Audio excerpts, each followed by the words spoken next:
So, Volkswagen salesman. Creator of the greatest racing series known to man. Yep. And Tony Award nominee. Wow. String that together. Terry Lingner, if you could describe this lunch we just had in one word, what would it be? The lunch we just had, I had it pegged another way, but I was just going to say race car. And all right, we got to cut away. Maybe 5, that you're asking me 4, that way. I have to 3. that. You guys always give people for one word. Yeah. And now for Dinner with Racers with your hosts, Ryan Eversley and Sean Heckman. Placeholder radio sound. I'm a driver and I'm very angry. The sound of a driver on the radio during a race.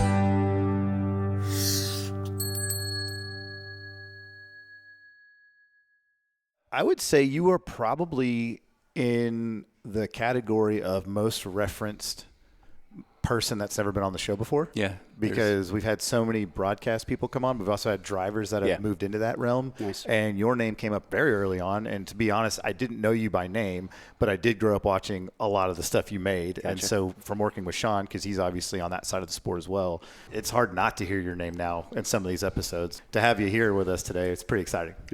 Thanks. Yeah, it's been a nice long road, but if you don't mind, I'll just jump into how this really kind of happened. At least, if there's somebody we trust to produce the episode for us, it's going to be you. All right.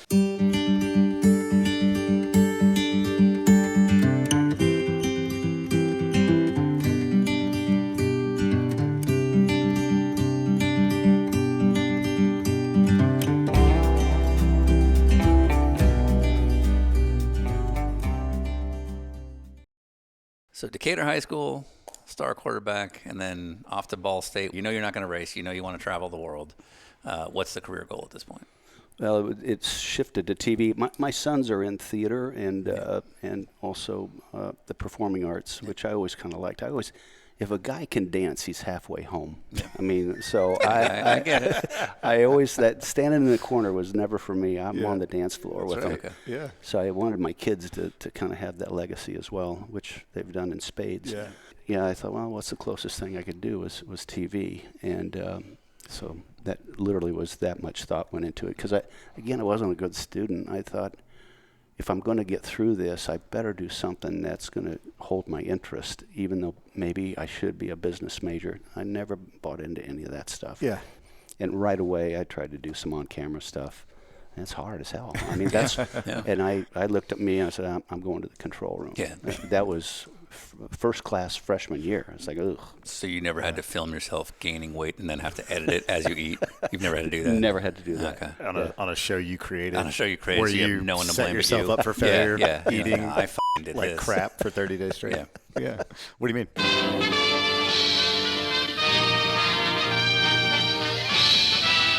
Spanning the globe to bring you the constant variety of sport, the thrill of victory, and the agony of defeat, the human drama of athletic competition. This is ABC's Wide World of Sports.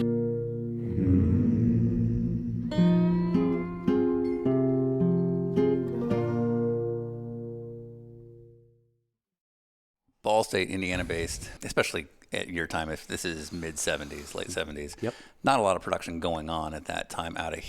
I mean, if you're going to work in live broadcasting, unless it's for local news, it's going to be LA, it's going to be New York. So I'm assuming the opportunities simply aren't out here. Yeah, but you know, where it's a lucky stroke of fate is that I figured out how to be a runner right away, even while I was still in school at the 500. Okay. And the deal there is no other place other than the Olympics could you work almost a whole month around these gods of the sport. Yeah. These were the same people doing the Olympics, the Chuck Howards and obviously Mr. McKay, who I adored. He was so kind to me. Yeah. And Sean McManus, who ran CBS Sports, he and I were kind of hand in hand. Okay. He was full-time, and he liked me right away. And he goes, why don't you go up and work with my dad for the race? Who's your dad? Because it was McManus, and I knew him as McKay. So I ended up being Jim's stage manager the very first time I showed up on a production lot, if you will. Wow. And Jim took to me. You're how old? 20. Yeah. 20 years old and the biggest name in the broadcast side of the sport. Yeah, and I'm underneath the camera holding, you know. And it was kind of fun. It was just like, wow, when somebody recognized you, and I loved Wide World of Sports. I mean, barrel jumping and, as I said, high diving and all that. I just loved everything about that show because I dreamt of getting out of here. Being a part of it. Yeah. Oh, yeah. So being around, you had a chance to make an impression on them. Mm-hmm. And that would never happen at a football game or at a basketball game. They wouldn't even know who you are. Right. But knowing the town, I was running those guys around. I was trying to get them dates. I mean, I'd do anything. Yeah, right. To get them. Life. That's exactly right. Yeah. As it turned out, Jim said, well, why don't you start traveling with me? I was wow. like, what? Are you kidding? Yeah. And so that really launched me. I was next to Jim during the hockey game in 1980 in the booth. The Miracle? Yeah, the Miracle. Jesus God. And he was bawling. You know? It was really, and yeah, that was a memorable time. Just being in the building, let alone being a part of the broadcast. Yeah. That's one of the most famous calls of all time. Yeah. So you're effectively a PA turned stage manager doing stuff with Jim McKay. You're doing Wide World of Sports. Are you set, or is racing still kind of in your mind? Oh, racing still. Yeah. I had heard about this what number one, what is cable? And number two, what is this ESPN thing? So I played hooky at Lake Placid. I asked he would have been an AP. I said, can I sneak out for a day? I think I can get an interview down in Bristol, and I'll drive down and drive back, and nobody will know I'm gone. Right, Bristol, Connecticut. Yeah, and we went down and somehow got the job, or a lot of interest. So I went straight from Lake Placid back to Bristol, Connecticut, and started just that fast. Hello, I'm Jim Simpson. And for the next few minutes, we're going to be telling you all about ESPN, its concept, its physical plant, and what it can mean for you. ESPN was conceived as a total sports cable network. We cover sports, all kinds of sports, and because we have chosen to specialize, we're going to be the best source of sports information and events anywhere on your... So you're listed as the number 2 hire on the production side of ESPN. My number was actually 8. For ESPN overall? Well, in the production department. Okay. Mm-hmm. But certainly the second producer hired. Mm-hmm. All the others were management and secretaries, and they had beat me there by a couple of weeks or something. So the way it's kind of explained is that you're sort of, okay, he's from Indiana, he likes racing, so we'll just have him deal with that. My mentor is Bill Fitz. He's 93, still works out, and he's a badass. Produced the first Super Bowl. So he had come from CBS and NBC to be our first executive producer, and I was one of the first 2 producers. And he goes, well, we're off and going. We've got 2 series that we're going to start the network with on an ongoing basis. Right. One is Top Rank Boxing, and the other is this thing called USAC racing out in the Midwest. Yeah. And I said, I got that. That's my home. Right. I mean, they turned the whole sport over to me. Yeah. I mean, they were stick and ball guys. They still are. And we didn't step on our weenies and ended up, I was fairly powerful at 23, 24. Wow, you're that young. Yeah.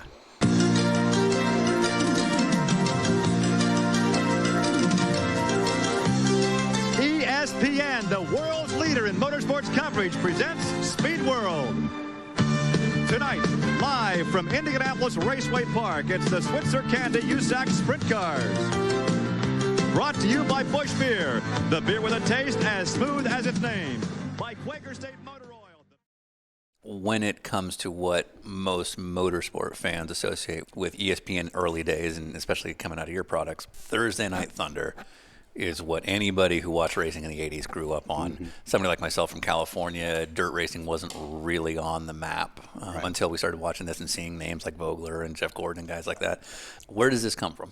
Well, again, I think it was working out really well to create a series where we didn't travel a lot. You know, they got pretty smart, and I think I had a little something to do with this. But we could leave the cables in. We could show up on a one-day set and shoot. All the kind of things you guys know about. The confines of a shorter dirt track don't require as much staff because you're simply not covering a 3-mile road course in the way you are a half-mile dirt track. And you think about it, it was completely that marriage made in heaven with their formats. Sure. Because you'd have, 3 or 4 heat races. Yep. Plenty of time for commercial break. It just flowed really well. Yeah. But still really good lesson for me trying to back time because a Winchester race could be over in 8 minutes or an hour and 8 minutes. Yeah, right. Because of yellows. You just, it was really hard. Right. That was really the thing. And so when it really was rolling, we'd stay at IRP, and then we'd go to Ventura, for the later part of the year. We could manage easily and kind of keep the costs down. Yeah. Just show up. And if anything that showed was that build it and they will come. Right. Yeah. It's actually what I ended up doing with Saturday Night Lightning with the go-kart series. I paid to put a bunch of cement down and with great lights and an actual working restroom, and we started hauling kids to the hospital there. Obviously, Gordon, was made the best overall move there, right? Yeah. Come here. Yeah. Yeah. When you're putting something together like Thursday Night Thunder, do you get an operating budget to start with? Like they tell you, here's what you're going to get for a number, and then you got to figure it out from there? Yeah, you have P&Ls Okay. that you try and hit. So it's not like you just have like an open account? No. Okay. No, it's come in for a bloodletting. Uh-huh. Yeah. Normal deal. Yeah.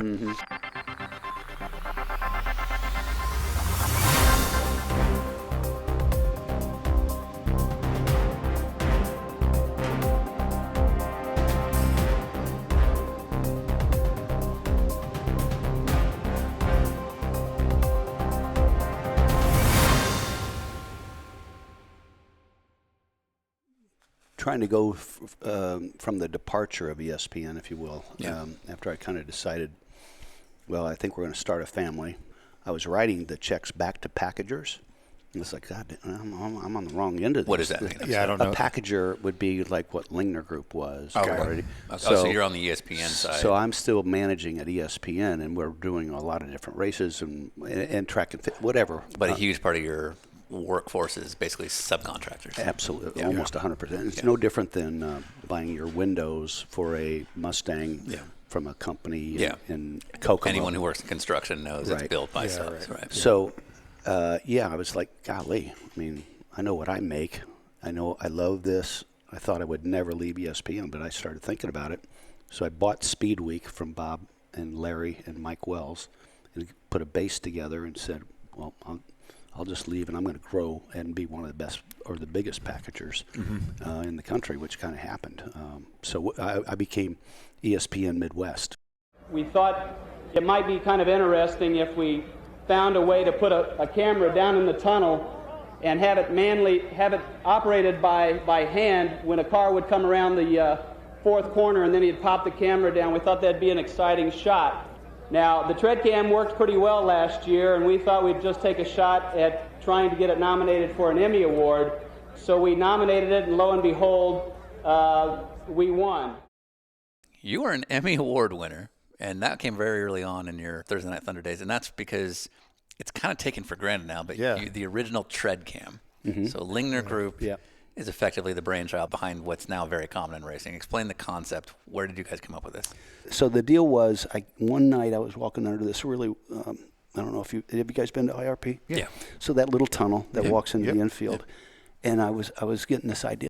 And I wonder if we could do something like a submarine. Like a periscope. I'll drill a hole, and I'll have some some PA like pull it down when they come by. So I just shared that wild of an idea, and Jamie Fishman, who he and I got the Emmy together for this. Yeah. he had it drawn up like the next day. Yeah. And how much he needed to have it be spring loaded, and had a whole plan for it. And it's funny when the networks want to get into the acquiring Emmy mode, then suddenly some budget comes up. So I shot him a number, what I thought would be, to try and get that perfected enough to do it. And that's really how it came. It was like the potential of it being some sort of technical Emmy thing was already on the radar for them. And what I wasn't expecting, quite frankly, I thought what he would build would be something that would be like what we're used to now, is in the grass, and they don't drive over it as much. Sure. That's the easier way. Yeah. But this thing was spring loaded, and it literally would like a gopher pop up and down. Yeah, it was on a hot racetrack. Yeah. So we sprint cars. We actually got some money to develop it, and it's kind of interesting. I mean, I think we got the Emmy in '91, and then Fox claimed that they came up with Gopher Cam in 2000. Digger Cam or something. Digger Cam. Yeah, 2002 maybe. Right.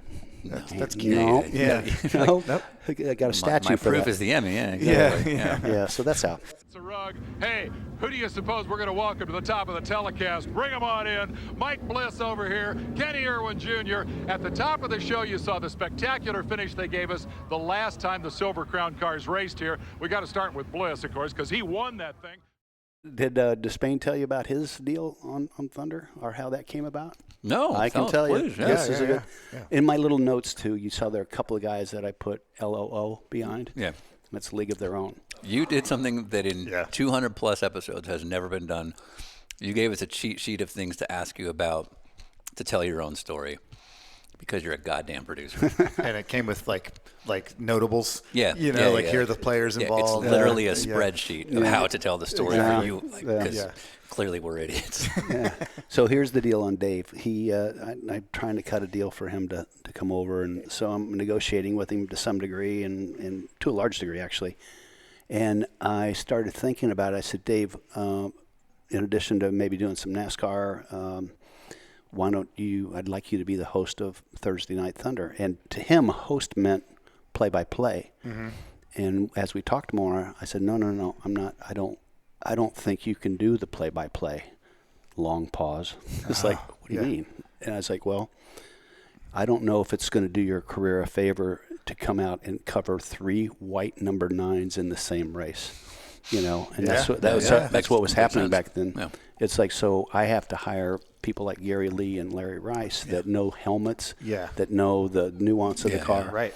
And no dirt racing. It's not fair for you, but what we're going to do is build a show around you. All the interviews will come through you. You'll do all the traffic, and it took him about a millisecond to say, "Yep, I get where you're going." Because it's super hard. Yeah. I mean, to call those races live. He did say when he first got going on Thursday Night Thunder that his first live throw to Gary and Larry spaced him out. He spaced out, couldn't remember the names, and apparently you were quick enough to be like, Larry Rice.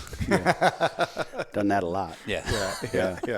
It's probably my largest, marching orders or pet peeve is I'll never hang an announcer out. Never. Okay. Get the hell off of them. Trying to help them in their ear, just remind them one more time where they're going. That's like cardinal sin for me in my shows. Once again, only 6 will transfer. As we've said before, it's the inverted start, the faster qualifiers on the rear. This should be very interesting. DeLordo and Verdine bring them down. Oh, that's not going to happen. My goodness. A double flip, a car upside down, barrel rolling. That's Kenya. No, that's Mac McClellan. Mac McClellan in the other 25 car. All the greats in racing usually have something in the rule book written for them. That doesn't happen if you work on the TV side. But apparently for you it does. You have single-handedly ended up creating some policies that ESPN had to adopt. Mac McClellan is kind of an everyman racer for Thunder. Showed up so many of our races, but never made it into the top 5 that much. And I hope I have that right, Mac. But he crashed coming down the front straight. He went over like 13 times. Jeez. And I had 3 angles of it, and his arm restraints broke.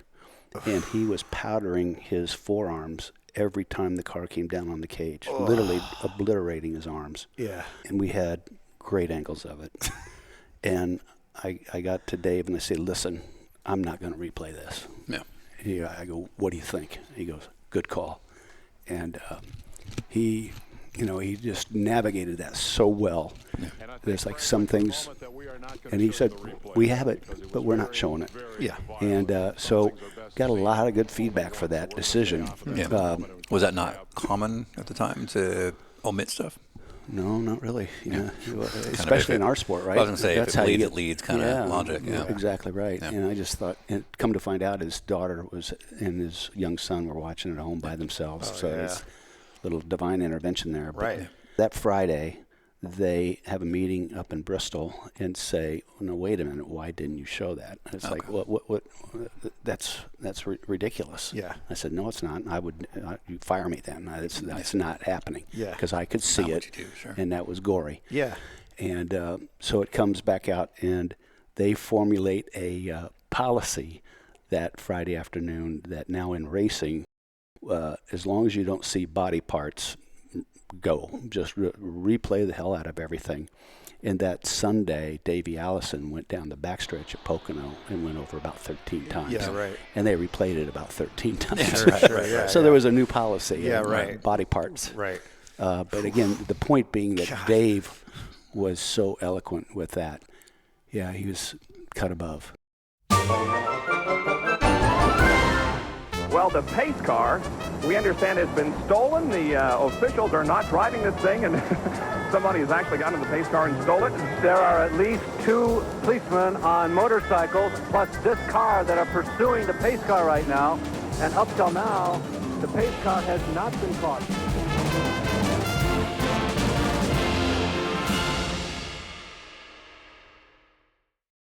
The pace car being stolen, is that the Talladega story? Yeah. Yeah. Yep. And are you in the booth covering that whole thing? I was doing that race. So walk us through that. Crazy.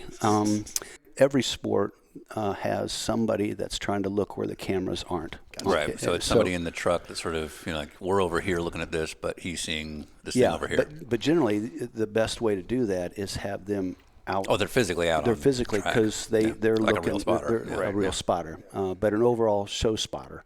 So I had an old fraternity brother that knows racing well, and he was the guy talking to me. And usually I don't want to hear anything from them until the race starts or whatever. He's like, and he's a practical joker. So we're into the anthem, which is always stressful. The most stressful crap I do is trying to make sure the anthem goes at the right time, and that's the stuff that's. Yeah. But he goes on. He goes, "Hey, Terry." I said, "What, John? What are you?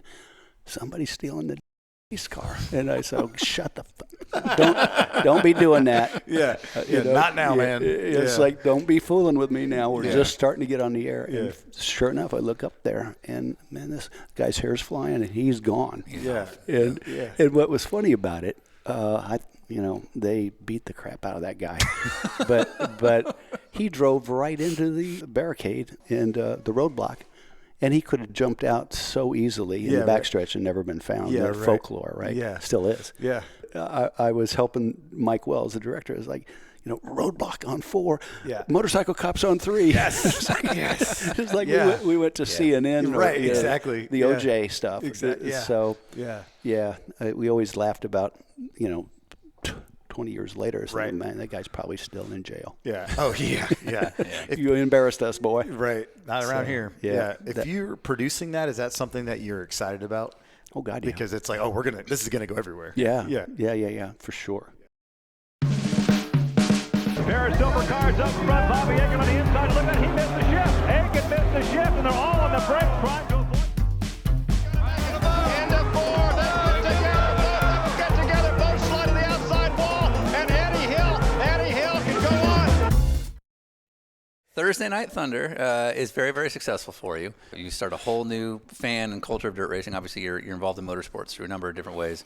1993 hits, and this amazing idea of getting a bunch of old retired drivers back into racing at IRP on the road course with what kind of cars, Ryan? The Jaguar XJ220, which at the time was the fastest production car ever made, and not cheap at all. No. It was like $700,000 car. Right. Nice. Yeah. And you're going to put a bunch of retired racers into them on an oval with a road course that's the size of this room. Right. And just to specify a few things, how much responsibility did the drivers have for crash damage? 0. Nice. Nice. And was there prize money for them? $100 to win. 1993, $100,000. Yeah. And we had it all underneath a bubble. We had all this cash, and we were promoting it, kind of fun. Yeah. I even had a Jasper the Fastmaster mascot. And right. From your early days of producing at ESPN Yep. to eventually turning it into Lingner Group Productions, how much were you on the hook for in prior productions? 0. Right. So you'd never put your own capital into this. It was always supposed to be a braking and downshifting exercise. I didn't want those cars going flat out around the oval. Yeah, I get that. I mean, JR made it. He was our early test driver, and I think he made it 2 laps and sent it right into the wall. Yeah, right. Oh, nice. So then we got Scott Pruitt to set the cars up. But Fastmasters, as I understand, was your investment. It was really more Walkinshaws. I brought the TV. And, Tom Walkinshaw being like a big Jaguar guy. Yeah, TWR. Yeah. The story is this: we were at the Rolex, and I'm being asked if I could put some thoughts to. He had promised the board of directors at Jag because Jaguar is racing at the Daytona 24. Yes. Yeah. And he was on the hook for these supercars, and he ended up saying, I promise you I'll get a TV series. I'll get these cars on TV. Okay.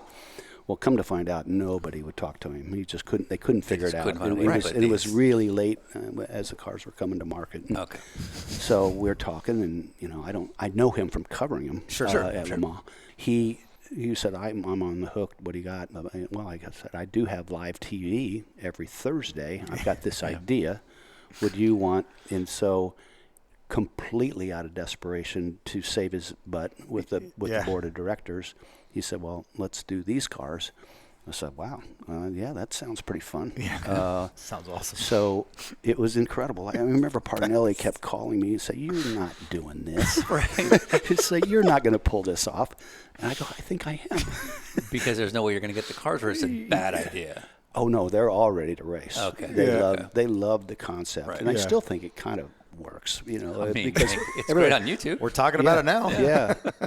You know what was really cool though about that? You just see these guys that they put the driver's suit on and their chest would puff out. Yeah. Lloyd Ruby. All of them. Right. Yeah. It's like, not all of them are road racers either. No, exactly. But you're talking about Fastmasters with this halcyon view that I don't know is accurate to the time. Because this was a very big career investment. Career investment for sure. The story is told by Dave Despain when we asked him his first heat race or something like that. The top 3 cars take each other out. Yeah. They wreck these $1 million vehicles. So effectively, we're 1 lap in to this whole concept. And you're already $3 million in damage, and you go outside and throw up. Damn near. Yeah. Dick Trickle took out our little Dick Trickle in an XJ220. Makes no sense. Right? I love it so much. In a cigarette. Absolutely. That's what Jaguar was envisioning. Yeah. Dick Trickle's going to sell these cars. Wisconsin-based Dick Trickle smoking. Yeah, the Midwest is going to buy a bunch of these. Yeah. Right? Yeah. If I have it right in that same heat, I think Dick Simon was in that, and he admitted to me that he... Oh, the known lunatic. He hit the brake for the upshift instead of the clutch. And then everybody scattered. I remember him coming into the truck. Tom was down normally with the cars. And Dick Simon? No, Tom Walkinshaw. Tom Walkinshaw. Yeah. This has to stop now. Yeah. You're committed. And I go... You're telling me? Yeah, I can't wait to get this over and get the hell out of here. And I did. As soon as it was over, I was traumatized. I had a little MGB that Benny Parsons helped me buy that I just took off. I didn't. Anyone seen Terry? I drove around 465 for like hours. I was like, oh my God. So you literally ran off like an 8-year-old when your kid gets hurt. I did. Yeah. Exactly right. It's like, man, I can't talk to anybody right now. Meanwhile, 10-year-old Ryan Eversley's like, yay! Yeah. So how much did Walkinshaw get for this? Oh God, I think a lot. Yeah, because like the rumors he tried to like stage a mutiny to like stop the whole thing and like pull everybody. Yeah, but it got a lot of exposure. It did serve that purpose. Was there fallout from Jag? Like, was there a corporate phone call that's like, hey, this is looking terrible for us? I was shielded from all that. Oh, nice. It was all Walkinshaw's problem. Yeah. But that's why he's running in there. Like, God bless him. He followed it all the way through. Yeah. I mean, they could have walked right away and not even lifted an eye. I was David Pearson making small talk because Bobby Allison was making his comeback to racing because he'd been hurt. Yeah. But again, making small talk to Pearson, who I love. He's one of my favorites. And I said, well, David, it's got to be pretty cool that your buddy Bobby and Bobby's back racing. Bullshit. It's like what? He goes, that son of a bitch, he borrowed my airplane one time and never filled it up, and I've never forgiven him. Some things are still true. These guys have an almost fighter pilot mentality, and that's what separates them from mere mortals.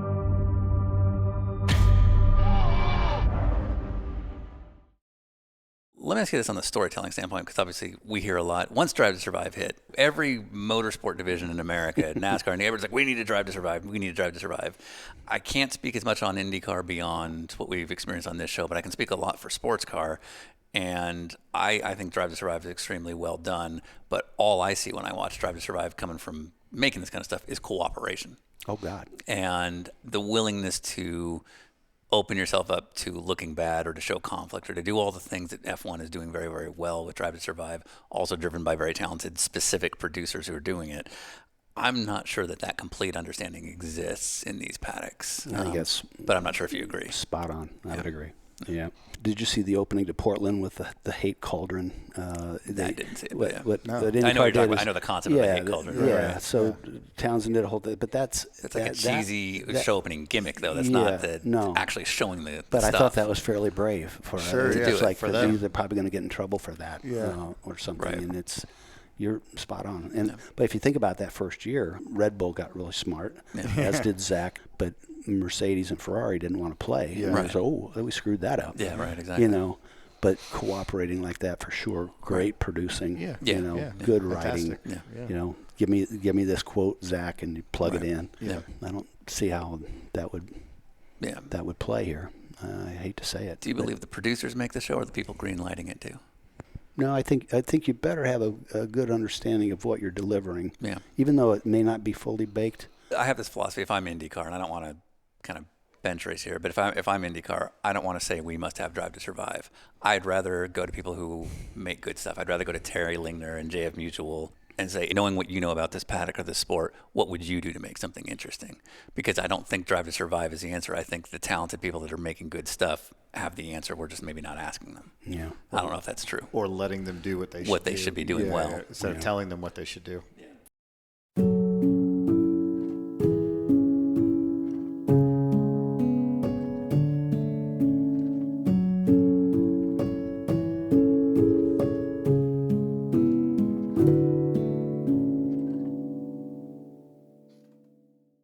The time eventually comes that you, even though you're still active today, Lingner Group Productions shut down a few years ago. What was the linchpin of that?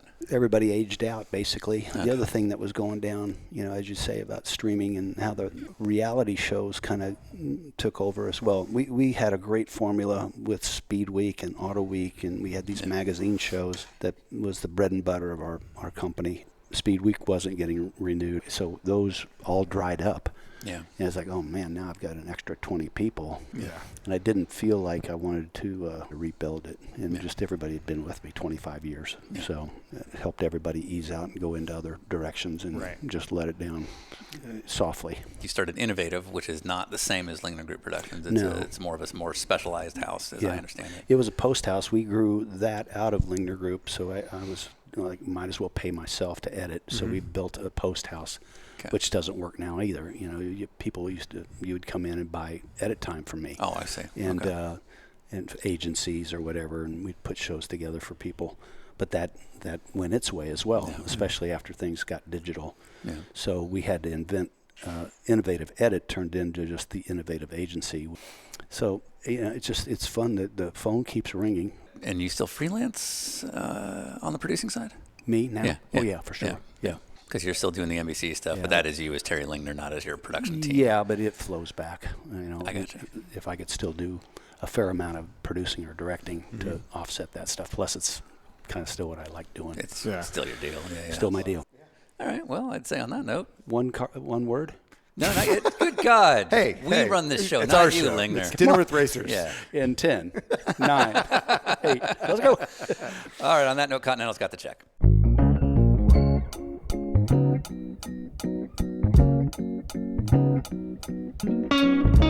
So you and your family revived a Broadway play? Yeah, we were part of a production team that did On the Town, which was an old Gene Kelly and Frank Sinatra.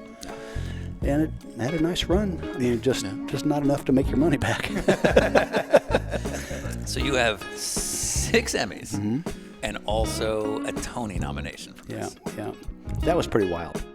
There is the 71 Porsche in the tyre barriers. Now, they were way down in the GT standings. Let me go down onto page 3, or I can't. You get to race in the 24 2001.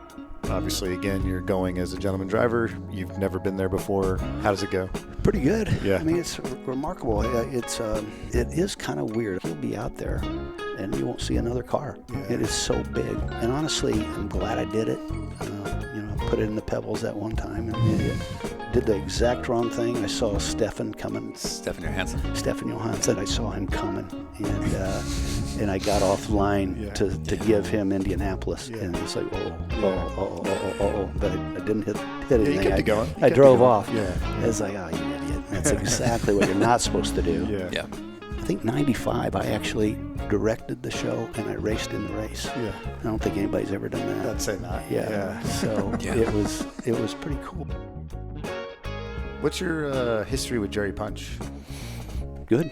I mean, he was one of our original. Did you work with Jerry Punch in the 80s? Mm-hmm. When he was pit lane reporting for you, how busy was he? Because not only was he, of course, a doctor, but also he was pit reporting, but he also wrote, directed, and produced Days of Thunder.